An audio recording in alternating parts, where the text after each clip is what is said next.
Joker একটি bank লুট করার পরিকল্পনা করেছিল, কিন্তু দরজায় পৌঁছাতেই বৃদ্ধ নিরাপত্তারক্ষী তাকে থামিয়ে বলল, আজ ব্যাংক বন্ধ, কাল আবার আসো। জোকার দ্রুত বন্দুক বের করল এবং শরীরে বাধা বোমা দেখালো। সে বলল, ওভারটাইম করতে পারবে? বৃদ্ধ গার্ড সাথেই বলল, আমি তো ওভারটাইম খুব পছন্দ করি। এমনকি সে বলল, একটা বন্দুক যথেষ্ট না, এটাও নাও। তারপর তারা দুজন পাশাপাশি ব্যাংকে ঢুকলো। জোকার বন্দুক তুলে চিৎকার করল, কিন্তু মাত্র দুইজন লোক মাথা ঘুরিয়ে তাকালো। সে ভাবল তার গলা খুবই কম শোনা যাচ্ছে, তাই আবার চিৎকার করল। গার্ডও তার সাথে চিৎকার করে সাহায্য করল, কিন্তু বাকি সবাই হাসতে হাসতে নিজেদের কাজ করেই গেল। মুহূর্তটা খুবই অদ্ভুত লাগলো। বেকায়দায় পড়া জোকার আকাশে দুটি গুলি ছুড়ল। তখনই সবাই বুঝল এটা সত্যি ডাকাতি। ম্যানেজার দ্রুত অ্যালার্ম বাটন চাপল। জোকার লোকজনকে সতর্ক করে বলল, কেউ কোনো শব্দ করবে না। কিন্তু ছোট্ট একটা কুকুর এখনো ঘেউ ঘেউ করছিল। জোকার চিৎকার করে বলল, ও মুখটা কি ধার করে এনেছ? কুকুর তৎক্ষণাৎ স্থির হয়ে চুপ হয়ে গেল। জোকার কাউন্টারে একটি ব্যাগ ছুড়ে দিল এবং বলল, এটা ভরো। কিন্তু পাশে দাঁড়ানো এক লোক বলল, এগুলো আমার টাকা, আমি দেব না। সবাই অবাক হয়ে গেল, কারণ জোকার সত্যবাদী আচরণ করল। সে কাউন্টারম্যানকে বলল,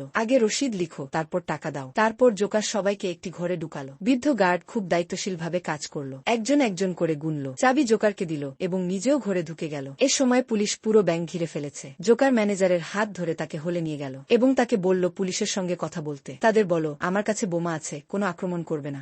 নেক্সট পার্টের জন্য লাইক করুন, শেয়ার করুন আর সাবস্ক্রাইব করতে ভুলবেন না। See you in the next part.